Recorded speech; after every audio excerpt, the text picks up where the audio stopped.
എല്ലാവർക്കും നമസ്കാരം. ഇന്ന് ഫഫബ റിലീസായിരിക്കുകയാണ്. ദിലീപ് കേസിൽ നിന്നൊക്കെ മുക്തനായ ശേഷം ഒരു പുതിയ വരവായി തന്നെയാണ് ഈ സിനിമ എല്ലാവരും കരുതിയത്. ഞാനും കാത്തിരിക്കുകയായിരുന്നു. എനിക്ക് ആ ട്രെയിലറായാലും പോസ്റ്ററായാലും അങ്ങനെയുള്ള കാര്യങ്ങളൊക്കെ ഭയങ്കരമായി ഇഷ്ടപ്പെട്ടു. മോഹൻലാൽ ഉണ്ടെന്നറിഞ്ഞു, കുറേ പ്രത്യേകതകളുണ്ടെന്നറിഞ്ഞു. നോ ലോജിക് ഓൺലി മാഡ്നസ് എന്നുള്ള ആ ഒരു ടൈറ്റിലോട് പടത്തിൽ വന്നതാണ്. അപ്പോൾ ഞാനൊരു ഭയങ്കര എന്റർടൈനർ പ്രതീക്ഷയാണ് ഇന്ന് തിയേറ്ററിലേക്ക് പോയത്. അപ്പോൾ ഫഫബ കണ്ട എൻ്റെ അനുഭവം, എൻ്റെ പേഴ്സണൽ ഒപ്പീനിയനാണ് ഞാൻ ഈ പറയുന്നത്. ഇന്ന് വൈകുന്നേരത്തെ ഷോയ്ക്ക് ഞാൻ പോയി. ഞാൻ പ്രതീക്ഷിച്ചത് അതിൽ പറയുന്നുണ്ടല്ലോ, no logic only madness. Dhananjay Shankar ആണ് സംവിധായകൻ, നവാഗതനാണ്. വിനീത് ശ്രീനിവാസന്റെ അസിസ്റ്റന്റായിരുന്നു എന്നൊക്കെ പറയുന്നു. അപ്പോൾ അങ്ങനെ നമുക്ക് ഊഹിക്കാൻ പറ്റും. അതിന്റെ ട്രെയിലർ കണ്ടപ്പോൾ തന്നെ അത് എങ്ങനത്തെ ഒരു മൂഡ് ഫിലിം ആയിരിക്കുമെന്ന് ഊഹിച്ച് തന്നെയാണ് പോയത്. അമിതമായൊന്നും പ്രതീക്ഷയില്ല, ഒരു ക്ലീൻ എന്റർടൈനർ പ്രതീക്ഷയാണ് ഞാൻ പോയത്. അങ്ങനെ ഫഫബ കണ്ടു. സിനിമ കണ്ടു തുടങ്ങി 5-ാമത്തെ മിനിറ്റിൽ തന്നെ എനിക്ക് മനസ്സിലായി സിനിമയുടെ ആ ഒരു നിലവാരം എന്താണെന്ന്. സംവിധാനം അറിഞ്ഞൂടാത്ത ഒരു സംവിധായകൻ സിനിമ എടുത്ത് പഠിച്ചതായിട്ട് എനിക്ക് അതിന്റെ സിനിമ തുടക്കത്തിൽ തന്നെ ഒരു കുട്ടികളുടെ ഒരു രംഗം കണ്ടപ്പോൾ തന്നെ എനിക്ക് ഒരു കല്ലുകടി ഫീൽ ചെയ്തു. കാരണം അഭിനയമൊക്കെ ഒരുമാതിരി ഇങ്ങനെ സീരിയൽ ടൈപ്പായിട്ട് ഫീൽ ചെയ്തു. അങ്ങനെ സിനിമ മുന്നോട്ട് പോയി. സത്യം പറയാം, എനിക്ക് സഹിക്കാൻ പറ്റാത്ത രീതിയിലുള്ള അരോചകമായിട്ടുള്ള ഒരു പോക്കായിരുന്നു സിനിമ.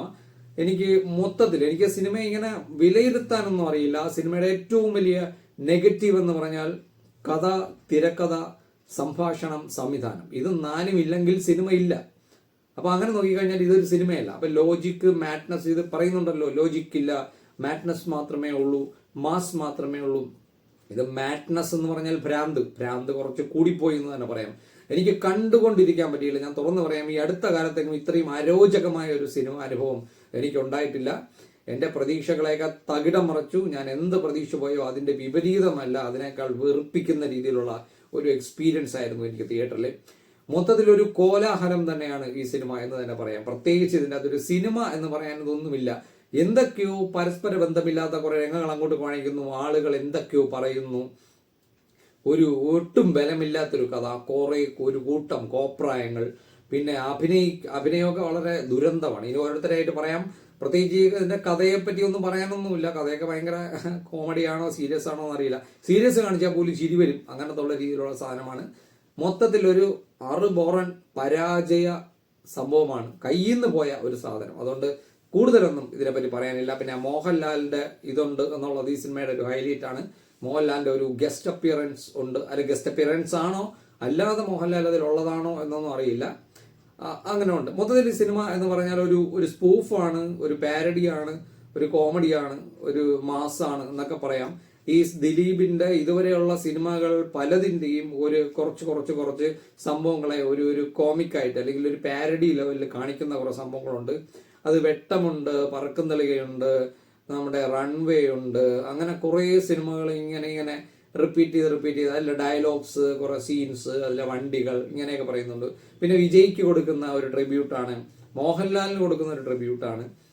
എല്ലാം കൂടെ ചേർത്ത് ഇതെല്ലാം അതിൻ്റെ അതുണ്ട്. അങ്ങനെ നോക്കിയാൽ ചിരിക്കാനുള്ള 1-2 സ്പോട്ടുകൾ അവിടെ ആയിട്ടുണ്ട് എന്ന് തന്നെ പറയാം.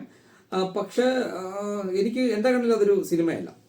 അപ്പോൾ മൊത്തത്തിൽ എന്താ പറഞ്ഞാൽ ആദ്യം തന്നെ രംഗങ്ങൾ, എഡിറ്റിംഗ് ആയാലും അഭിനയമായാലും സീനുകളായാലും സൗണ്ട് മിക്സ് ആയാലും BGM ആയാലും എല്ലാം കയ്യിൽ നിന്ന് പോയി പൊട്ടിപ്പൊളിഞ്ഞ ഒരു അവസ്ഥയിലോട്ടാണ് പോയത്. പിന്നെ ഡയലോഗ്സ് സിനിമയിൽ ഏറ്റവും സഹിക്കാൻ പറ്റാതെ എനിക്ക് തോന്നിയത്, അതിൽ സീരിയസ് ആയിട്ട് എന്ത് സംസാരിച്ചാലും, തമാശയായി സംസാരിച്ചാലും, മാസ്സായിട്ട് സംസാരിച്ചാലും, എന്ത് സംസാരിച്ചാലും ചിരി വരും. അതാണ് സത്യം. കാരണം ഡയലോഗ്സ് പ്രസന്റ് ചെയ്തിരിക്കുന്ന രീതി, ഡയലോഗ്സ് എഴുതിയിരിക്കുന്നത് വളരെ തിയേറ്ററേറ്റ് ലെവലിലുള്ള ഡയലോഗുകളാണ് പല കഥാപാത്രങ്ങൾ പറയുന്നത്. നല്ല അഭിനയിക്കാൻ കഴിവുള്ള ചില വ്യക്തികൾ പോലും ഡയലോഗ് പറഞ്ഞ് കുളമാക്കി വെച്ചിട്ടുണ്ട്. കൂട്ടത്തിൽ സിനിമയിലെ ഏറ്റവും നല്ല പെർഫോമൻസ്, അല്ലെങ്കിൽ നമുക്കത് ഫീൽ ചെയ്യുന്നത് ഏറ്റവും നല്ല പെർഫോമൻസ് ആരെന്ന് ചോദിച്ചാൽ നല്ലൊരു കിടിലം ക്യാരക്ടറായിട്ട് ഫീൽ ചെയ്യുന്നത് വേറെ ആരുമല്ല, മോഹൻലാൽ തന്നെയാണ്. മോഹൻലാൽ സിനിമയുടെ സെക്കൻഡ് ഹാഫിൽ വരുന്നുണ്ട്, കുറച്ചേ വരുന്നുള്ളൂ, ഒരുപാടൊന്നുമില്ല. ഒരു 15 മിനിറ്റൊക്കെ മൊത്തം മോഹൻലാലുള്ളൂ. ആ 15 മിനിറ്റ് മോഹൻലാലിന് കൊടുക്കുന്ന ഒരു ആദരവ് അല്ലെങ്കിൽ ഒരു ട്രിബ്യൂട്ട് എന്ന് തന്നെ നമുക്ക് പറയാം.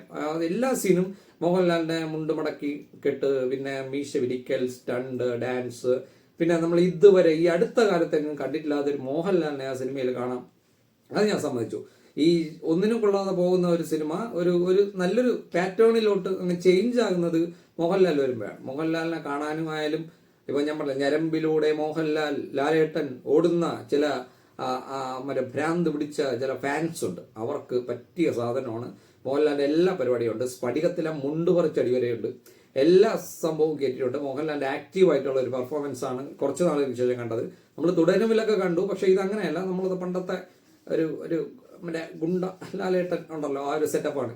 അങ്ങനെ അതൊരു നിറവുള്ള ഒരു സെറ്റപ്പായിരുന്നു. പിന്നെ കഥയ്ക്ക് വലിയൊരു കോൺട്രിബ്യൂഷൻ ഒന്നും പുള്ളിക്കാരൻ കൊടുക്കുന്നില്ല, അത് സത്യമാണ്. പിന്നെ ആരൊക്കെയോ വന്നു പോകുന്നു, ഗോകുലം ഗോപാലൻ വന്നു പോകുന്നു, SJ സൂര്യ വന്നു പോകുന്നു, ആരൊക്കെയോ വന്നു പോകുന്നു. ഇവരൊക്കെ വന്നു പോയിട്ട് എല്ലാം വെറുപ്പിച്ച് തള്ളിയിട്ടേ ഉള്ളൂ.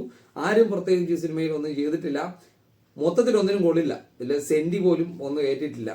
പിന്നെ എന്തോ പറയാനാണ്, പിന്നെ കോമഡി ആയാലും മാസായാലും. പിന്നെ ദിലീപ് എന്ന് പറഞ്ഞാൽ എനിക്ക് ഗസ്റ്റ് റോള് പോലെയൊക്കെ തോന്നി.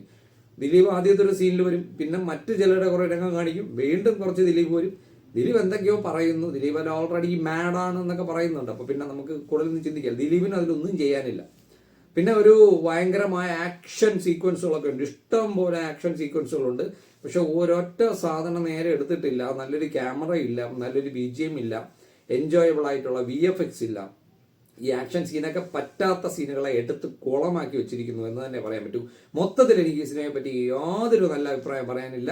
കഷ്ടപ്പെട്ട് ഇത്രയും വലിയൊരു മോശം ചിത്രത്തിൽ കഷ്ടപ്പെട്ട് നുള്ളിപ്പറക്കി കുറെ നല്ല നല്ല കാര്യങ്ങൾ കണ്ടെത്താൻ എനിക്ക് തൽക്കാലം സൗകര്യമില്ല. ഒരുപാട് സിനിമകൾ ഇവിടെ ഇറങ്ങുന്നുണ്ട്, നല്ല നല്ല സിനിമകൾ ഇറങ്ങുന്നുണ്ട്. ഇത് ആളെ പറ്റിക്കുന്ന രീതിയിലുള്ള ഒരു ദുരന്തം ആയിരുന്നു എന്ന് തന്നെ എനിക്ക് പറയാം. ഞാൻ ഒട്ടും പ്രതീക്ഷയില്ല. ഞാൻ നിരാശ അതുകൊണ്ട് ഞാൻ ഇങ്ങനെയല്ല.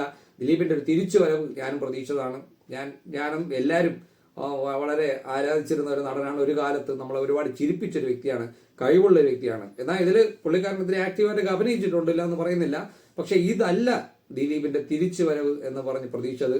ഇത് വളരെ വീണ്ടും ദുരന്തമായി. ഇപ്പൊ ഇതിന് മുമ്പിൽ വന്ന ചില സിനിമകൾ പോലും ഇതിനെക്കാളൊക്കെ ഇപ്പൊ എമ്പുരാൻ പോലുള്ള സിനിമകളെയൊക്കെ ആളുകൾ എടുത്തിട്ട് ഇങ്ങനെ അലക്കുന്നുണ്ട്. എന്തിനാണെന്ന് എനിക്കറിയില്ല. അങ്ങനെ നോക്കിയാൽ ഇതിനെയൊന്നും സിനിമയായിട്ട് പോലും ഞാൻ പരിഗണിച്ചിട്ടില്ല എന്ന് തന്നെ പറയാം. സ്ക്രിപ്റ്റ് എഴുതിയ 2 പേരാണ്. ആ 2 പേരുടെ പേരെനിക്ക് ഓർമ്മയില്ല. ആ 2 പേർക്കും കണ്ടിരുന്നെങ്കിൽ നല്ല രീതിയിൽ എനിക്കൊന്ന് സംസാരിക്കാൻ തോന്നുന്നുണ്ട്. പിന്നെ സംവിധായകൻ സിനിമ എടുത്ത് പഠിച്ചതാണ്. സിനിമ എടുത്ത് പഠിക്കാൻ വേണ്ടി സംവിധായകന് നമ്മുടെ ഗോകുലം ഗോപാലൻ കുറെ കാശ് കൊടുത്തു. പിന്നെ ദിലീപും ഒന്ന് ഹെൽപ്പ് ചെയ്തു. എല്ലാം കൂടെ ചെയ്തു വന്നപ്പോഴാണ് മോഹൻലാലും ദിലീപും എല്ലാവരും അറിയുന്നത് ഇതിങ്ങനെ ആയിപ്പോയത്. പിന്നെ ഇതിൽ കുറച്ച് നല്ലൊരു പെർഫോമൻസ് എനിക്ക് ധ്യാൻ ശ്രീനിവാസൻ കുറച്ചേ ഉള്ളൂ. പക്ഷെ അദ്ദേഹത്തിന്റെ ഇതുവരെ കണ്ടിട്ടുള്ളതിൽ കുറച്ച് നല്ലൊരു ഡയലോഗ് പ്രസന്റേഷനും അവതരണവും ആയിട്ട് എനിക്ക് തോന്നി. പിന്നെ ഒരാളെ പേര് പറയാൻ മറന്നുപോയി, വിനീത് ശ്രീനിവാസൻ കുളമാക്കി കൈ തന്നിട്ടുണ്ട്. വിനീത് ശ്രീനിവാസനൊക്കെ വെറുപ്പിച്ച് തള്ളിയിട്ടുണ്ട്. വിനീത് ശ്രീനിവാസനെയൊക്കെ എന്താണ് കാണിച്ചു കൂട്ടുന്നതെന്ന് ഒരു പിടിയും കിട്ടുന്നില്ല. ഇതുപോലെ എന്താണ് കാണിച്ചു കൂട്ടുന്നതെന്ന് അറിയാത്ത ഒരുപാട് കഥാപാത്രങ്ങൾ അതിലുണ്ട്. അതിൽ ഏറ്റവും വലിയ കാരണം അവരുടെ അഭിനയവും ഡയലോഗ് പ്രസന്റേഷനുമാണ്. അതിൽ ഞാൻ പറഞ്ഞല്ലോ, സ്ക്രിപ്റ്റ്, ഡയറക്ഷൻ എല്ലാം അതിന് കാരണമാണ്. അങ്ങനെ ഇത് മൊത്തത്തിൽ ഒരു ഭൂലോക ദുരന്തം. അതാണ് ഭയം, ഭക്തി, ബഹുമാനം ആയിട്ടുള്ള ബ എന്ന് പറയുന്നത്. Okay, bye. അടുത്ത പടത്തിന്റെ റിവ്യൂ ഉടനെ പറയും, നാളെ തന്നെ പറയും. അവതാർ നാളെ തന്നെ ഉണ്ടാകും. ഞാൻ IMAX കാണാൻ പോകുന്നുണ്ട്. നാളെ തന്നെ അവതാറിന്റെ റിവ്യൂ ഉണ്ടാകും. അപ്പോൾ താങ്ക് യു.